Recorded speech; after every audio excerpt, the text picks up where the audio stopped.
अमीर खुसरो के गीत बड़े प्रसिद्ध हुए हैं। जैसे पहले आपको बताया था, इससे पहले वीडियो में, छाप तिलक सब छीनी रे मोसे नैना मिलाए के, उसी प्रकार अब आगे उसमें तो साफ कह दिया, गुरु के बारे में बताया। अमीर खुसरो के गीत के लौकिक अर्थ भी है और आध्यात्मिक अर्थ भी है, दोनों अर्थ निकलेंगे।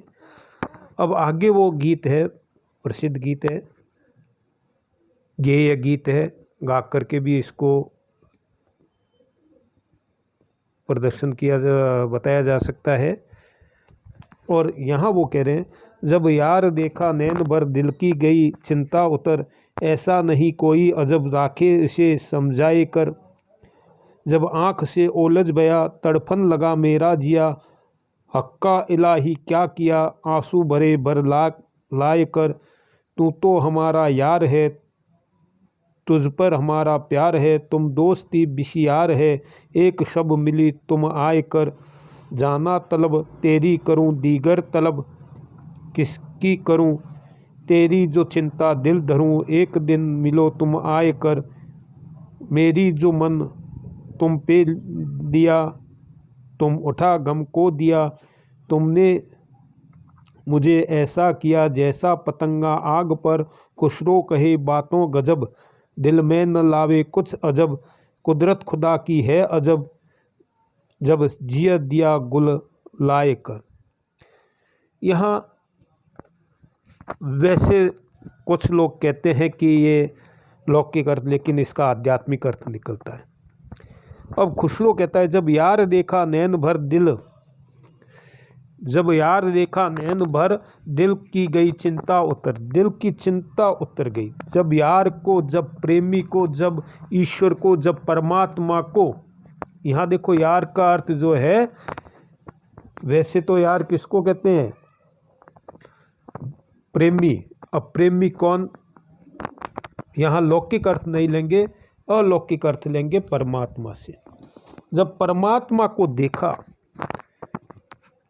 कहते हैं कि जब यार देखा नैन भर दिल की गई चिंता उतर, यार को जब प्रेमी को नैन भर करके आंखों में अर्थात अच्छी तरह से देखा, आंखें तृप्त नहीं हो रही है, ऐसी नहीं कोई अजब राखे उसे समझाए कर, ऐसी कोई अजब नहीं है कि हृदय को चिंता समाप्त हो गई। इस संसार में ऐसा कोई अपरिचित अनजान नहीं है जो उसे समझा कर रखे,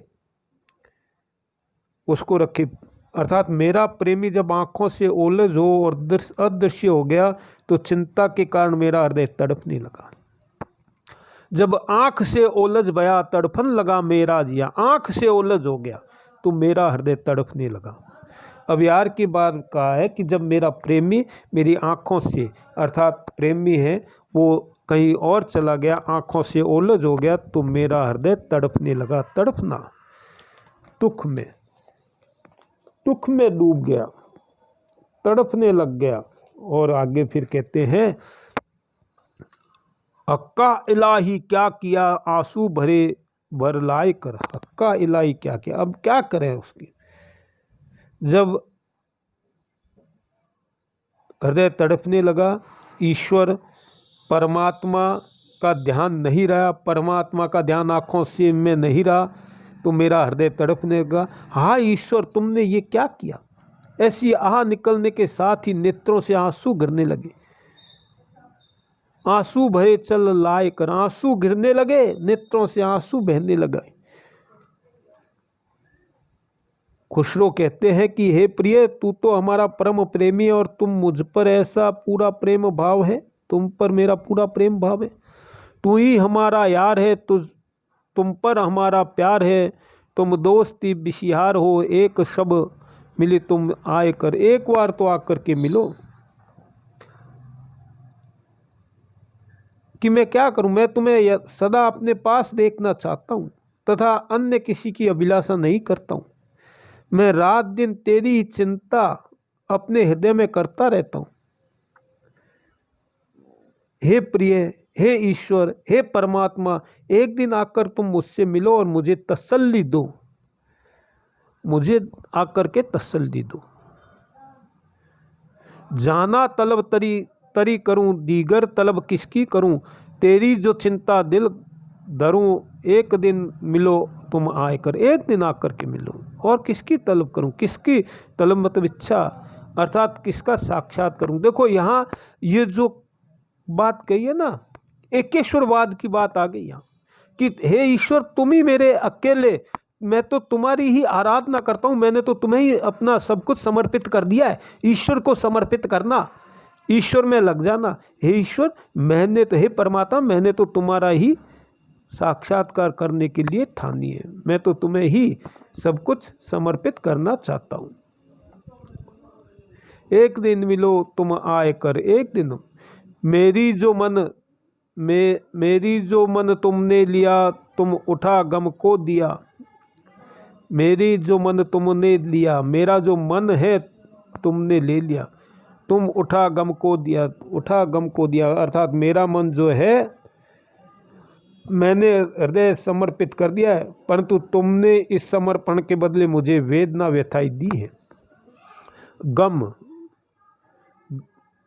तुम उठा गम को दिया, गम दिया, मैंने तो क्या दिया है, तुम्हें मन दिया, और बदले में तुमने क्या दिया, गम दिया। गम क्यों दिया, क्योंकि प्रियतम दूर हो गए, ईश्वर दूर हो गए, परमात्मा दूर हो गए। एक तड़प, ईश्वर को प्राप्त करने की एक तड़प है, एक ललक है, एक जिज्ञासा है, एक ईश्वर को प्राप्त करने की तमन्ना है, ये सारी टूट गई, उसमें गम में दुखी हो गई। अब उदाहरण देख करके, तुमने मुझे ऐसा किया जैसा पतंगा आग पर, तुमने मुझे ऐसा किया। यहाँ लौकिकता की बात है, अलौकिकता की भी है कि उदाहरण देख करके समझाए। तुमने मुझे ऐसा किया जैसा पतंगा आग पर, पतंगा, पतंगा कहते हैं मच्छर छोटे छोटे होते हैं, जैसे महादेवी वर्मा ने कहा है दोनों ओर प्रेम पलता है, दीपक भी जलता है पतंगा भी जलता है। पतंगा उस आग की लौ में जाकर के जल जाता है, उसकी ओर जाता है, उसको पता है, और अपने को भस्म कर देता है। तुमने मुझे ऐसा, अर्थात मैं तो तुम्हारी याद में जल रही हूं। हे यार, हे मेरे प्रेमी, हे मेरे आराध्य, हे मेरे ईश्वर, मैं तो आपकी याद में जल रही हूँ। इतनी तड़प है कि याद में, जैसे मीरा को भी प्रेम दीवानी का है, मीरा भी कहते हैं वियोग में जल रही, जैसे मीरा के गीत, उसी प्रकार ये कहते हैं तुमने मुझे ऐसा किया जैसा पतंगा आग पर, तुमने मेरी ऐसी दशा कर दी है कि जैसे पतंगा आग पर रहता है, पतंगा आग की ओर जाता है, भस्म हो जाता है, उसी प्रकार यहाँ भी ये बात कही गई है कि मैं तो आपके ही दर्शन के लिए, आपके यौवन के लिए, आपकी आराधना में मैं जल रही हूँ। खुशरो कहे बातें गजब, खुशरो कही बातें गजब, दिल में न लावे कुछ अजब, कुदरत खुदा की है अजब, जब जीव दिया गुल लाए कर। अब कहते हैं कि खुशरो कहते हैं कि खुदा की, खुदा, खुशरो कहे बातें गजब, दिल में न लाए कुछ अजब, खुशरो कहे बातें गजब की है। प्रेम व्यवहार की ये बड़ी सुंदर एवं भावपूर्ण है, इसके लिए हृदय में कोई गलत बात या विपरीत बात नहीं लाई जाए। खुशरो के बातें गजब की है, बड़ी गजब की है, अजब ना हो कोई, दिल में लावे कुछ अजब, अजब बातें नहीं आनी चाहिए, अपरिचित अनोखी बातें, अजब अजब ख्याल नहीं आने चाहिए। ईश्वर मिलेगा ये दिल में विश्वास होना चाहिए, खुदा मिलेगा। अब आगे का है, कुदरत खुदा की है अजब, जब जिय दिया गुल लाए कर। खुदा की, इस संसार में उस परमात्मा, उस खुदा की लीला बड़ी विचित्र है, और कहते हैं खुदा की सृष्टि भी बड़ी विचित्र है, अजब की है, विचित्र है, अजब है, उसको कोई नहीं समझ सकता। जब खुदा ने जीवन व प्राण दिए हैं तो उस हार्दिक प्रेम भावना भी प्रदान करें और प्रेमी से मिलन भी करा दे, खुदा करा दे। जब जिए दिया गुल लाए कर, खुदा ने जो कुदरत बनाई, अब कुदरत का करिश्मा कई बार हम सुनते हैं, ये खुदा की खुदाई खुदा ही जाने, ऐसा कहा गया। खुदा की खुदाई खुदा ही जाने, खुदा परमात्मा किसी नाम से हम पुकारें, अर्थ वो ये है। रास्ते अलग अलग हैं, मंजिल एक ही है। यहाँ भी ये बताया गया है कि जो खुदा की है कुदरत, कुदरत प्रकृति, कुदरत का करिश्मा, प्रकृति का करिश्मा। प्रकृति जो है, कुदरत है, वो किसके द्वारा बनाई गई है? खुदा के द्वारा। कुदरत खुदा की है, अजब, बड़ी अजब है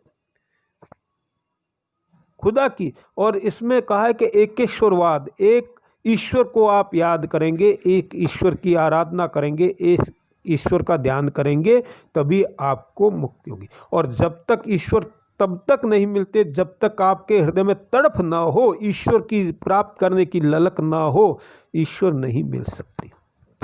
यही अमीर खुसरो ने यहाँ बताया कि आपके हृदय में एक तड़प होनी चाहिए, आपके हृदय में ललक होनी चाहिए। ये जो गीत है वो किस पर है?